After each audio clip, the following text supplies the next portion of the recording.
La fleur de l'Ampol est en Mauritanie. Après l'escale de Nouadhibou, le bateau fait route pour le banc d'Arguin.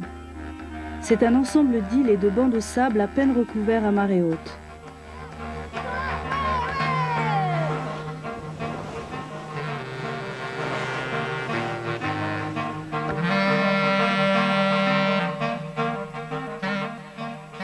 Comme les cartes sont très incomplètes, les bateaux ne s'y aventurent pas car ils risquent de s'échouer. La partie la plus dangereuse est ici. Là, il y a beaucoup de brisants. Bon, il y en a un peu partout sur le banc, mais disons qu'on va pouvoir traverser le banc à peu près ici, d'après ce que j'ai eu comme information, où il y a à peu près de l'eau. Il y a 3-4 mètres d'eau. Et puis ici, de l'autre côté. C'est des zones ici où il faudra aussi être très prudent quand on fera le tour. Ouais. Et par exemple, je suis à la barre, en plein milieu des bancs, et d'un coup, je me plante. Ouais. Qu'est-ce que je dois faire en premier? Ah bah il faut déjà, si on est à la voile, on va probablement amener les voiles, enfin tout dépend à quelle vitesse. C'est pas clair, hein, à part des bancs. Et là, la zone entre les deux, c'est quand même assez clair, donc je sais pas... Ouais, d'accord, ouais. Pierrot, tu me fais un point toutes les 3 minutes, ok? Normalement, il y a des cailloux, là. C'est ce qu'avait dit Jacques. Non, les cailloux... Non, les cailloux, ils sont là-bas, on voit ça brise. Sur le banc de l'Est. Tu vois, ça brise. Ouais. Ah, attends, on a touché, là, non? Merde, on est planté encore. Vas-y, là. Combien? Plus de 3. C'est bon? Quand tu veux, Jacques, si tu me prépares. Allez, on va piquer sur Nejma. On voit la tache brune où on s'est échoué, là. Elle est à 20 mètres. Si on passe, c'est à 10 mètres près. Tout droit, là. Ah ouais. On est où, là? On est là. Ouais, donc il faut pas... C'est un point que tu viens de faire, ça? Ouais. Il faudrait peut-être repartir un peu par là, hein? Ouais. Non? Un tout petit peu, ouais. Ce jour-là, la fleur s'est échouée 12 fois. Et pourtant, cela paraît si simple vu d'avion. Il suffit de suivre les chenaux.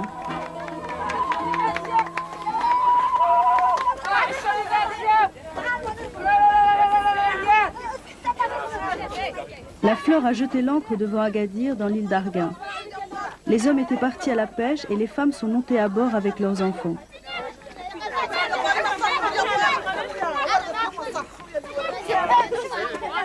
Les jeunes de l'expédition vont très vite devoir se conformer à la tradition. Garçons et filles ne partageront pas les mêmes activités.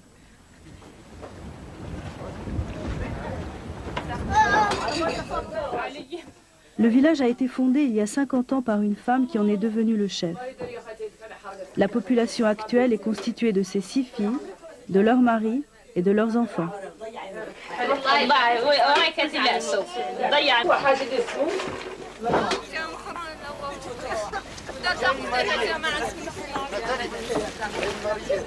Il y a, je dirais, une vingtaine de maisons, et puis 60 habitants à peu près. Ouais.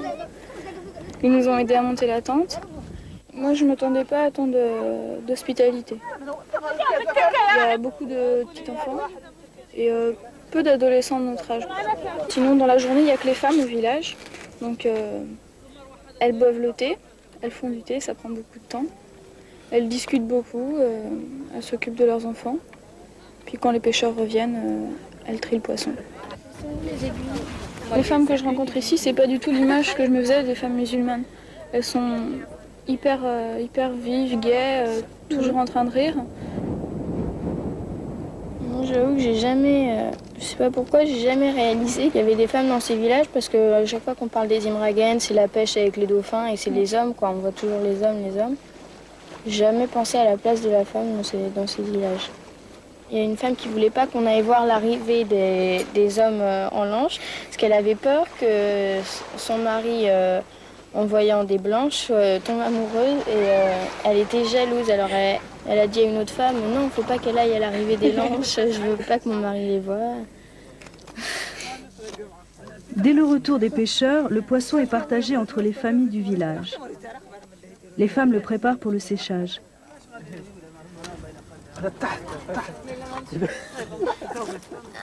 La langue aussi, c'est un handicap parce que quand on est dans une discussion avec elle, ça peut pas s'élargir en fait. C'est toujours assez restreint, quoi. On s'exprime par signe, ça. Ça limite beaucoup.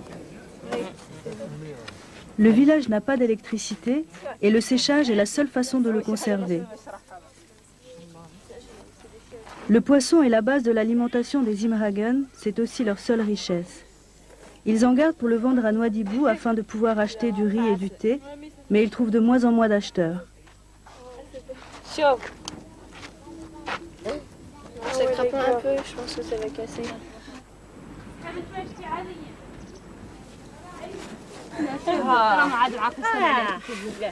Je me serais jamais imaginé qu'ils nous accueillent comme ça quoi, avant d'arriver. T'as tout de suite quelqu'un qui t'invite à boire le thé. T'es toujours le premier à être servi. Ça change complètement de chez nous. Ils m'acceptaient quand même comme j'étais de toute manière. C'est pas en un mois dans le village que j'allais devenir comme eux quoi.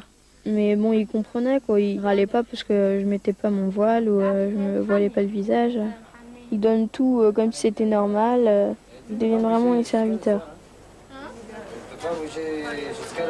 Bon, il y a certains qui posent pas mal de questions. Ils sont assez curieux de savoir comment ça se passe, comment on est chez nous, pourquoi on n'est pas à l'école en ce moment. Allez. Allez. ايدك عايزين شوف خاف على ايدك لا ايدك دي Tu fais pas là-dessus là. Tu fais pas sur le marty. انا مراتك يا اختي. Les discussions qu'on a avec les femmes, ça tournait toujours autour de la même chose. C'était est-ce que tu es mariée, est-ce que tu as des enfants parce qu'en fait, moi j'ai 13 ans, mais déjà là-bas, les filles à 15 ans, elles sont mariées. Ça les étonnait complètement qu'on ne soit pas encore mariés. Pour l'instant, les garçons ne rencontrent pas les enfants de leur âge. Ceux-ci sont partis pêcher avec leur père. Car à 10 ans, chez les Imragen, on est déjà un adulte. Guillaume et Michael partagent les jeux des plus petits. En fait, ils copient les activités de leur père et se prennent très au sérieux.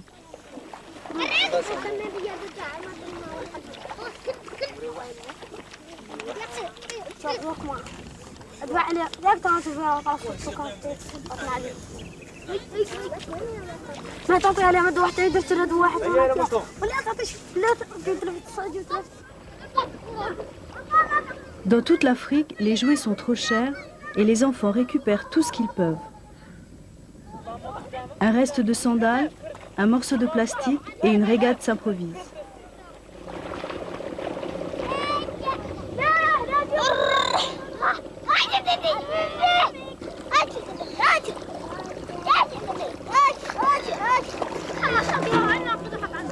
Après leur premier repas de riz au poisson offert par une des familles, un groupe reste à terre et passe sa première nuit sous la tente.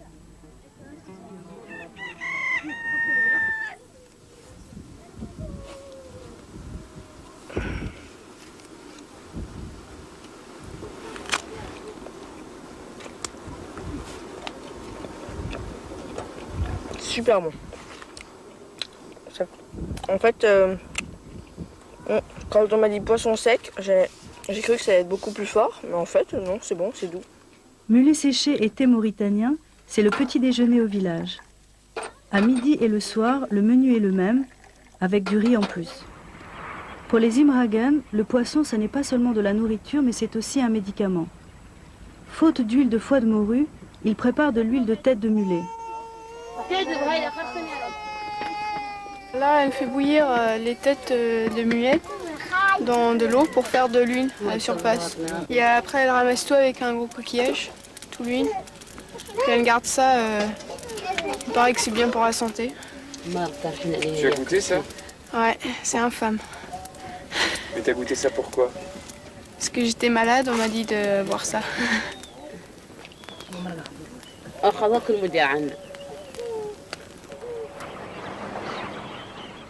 Il y a quelques milliers d'années, les ancêtres des Imragen avaient une alimentation plus variée. La végétation était tropicale, avec toutes sortes de fruits et de plantes comestibles. Mais le climat a lentement changé, et le fleuve qui coulait ici s'est entièrement évaporé. Sur l'île, il ne reste qu'un seul arbre.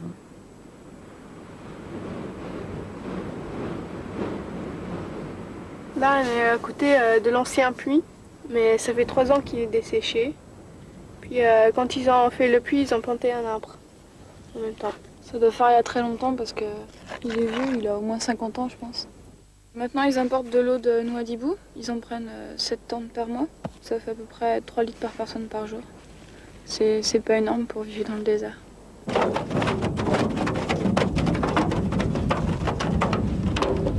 Aujourd'hui, la survie des villages Imragen dépend de la vedette de Nouadhibou qui les alimente en eau chaque semaine. Cette eau n'est pas de bonne qualité car elle est stockée dans des bidons d'huile recyclés.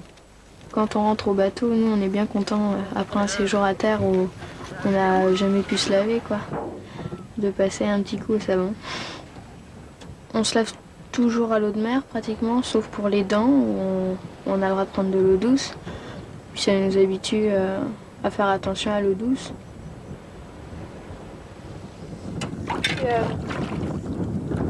La vaisselle c'était avec un filet quoi, c'est pas très propre.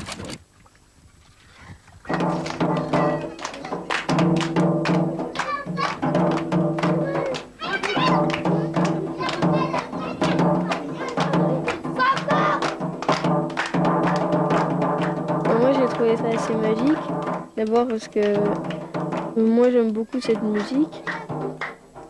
Puis bon, la danse, je trouvais ça génial. J'apprenais avec les petites filles, elles m'apprenaient à danser. Moi j'étais ravie.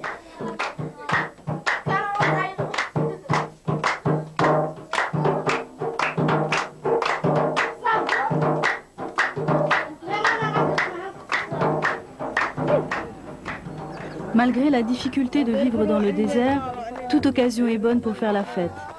Un bidon en guise de tam-tam, et pour les petits comme pour les grands, la danse peut commencer.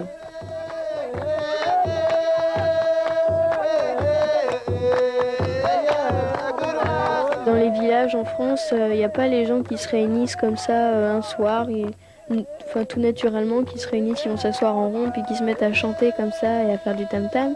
Là, ça se fait comme ça, les gens décident après manger, ils ont envie de chanter, bon, bah, ils se réunissent et puis il y a une ambiance assez forte dans le village, quoi.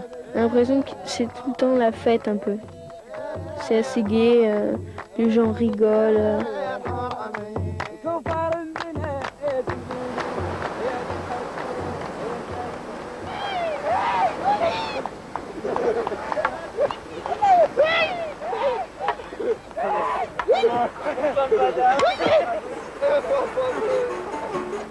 La fête finira avec les premières lueurs du jour.